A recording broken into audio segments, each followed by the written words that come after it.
ছেলের tiffin ready, একটু গোলমরিচের গুঁড়ো দিয়ে দিচ্ছি। এই যে আরেকটা রুটি ওকে দিয়ে দিলাম।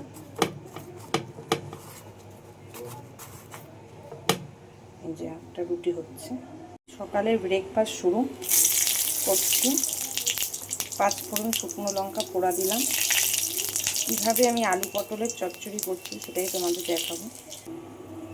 দেখো, একটু রসুন কুচি দিয়ে দিচ্ছি, পেঁয়াজ কুচি,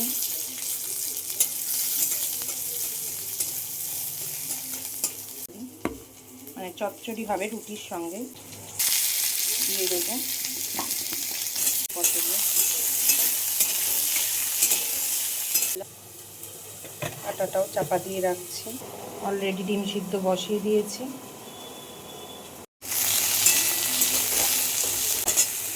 এবার দিয়ে দেবো হলুদ, কাঁচা লঙ্কা আর টমেটো কুচি। এটা দিয়ে নাড়াচাড়া হবে। এই যে রসুনটা ফোড়নের ঘ্রাণটা বাড়াবে। এমনি নর্মালি আর যেরকম করি এটা হালকা ভাজা ভাজা হোক। দেখো আমার হয়ে এসছে। একটু মিষ্টি দিয়ে দিলাম। ছেলে একটু ঝোল ঝোল খায়, তাই আমাকে এভাবেই নামাতে হবে।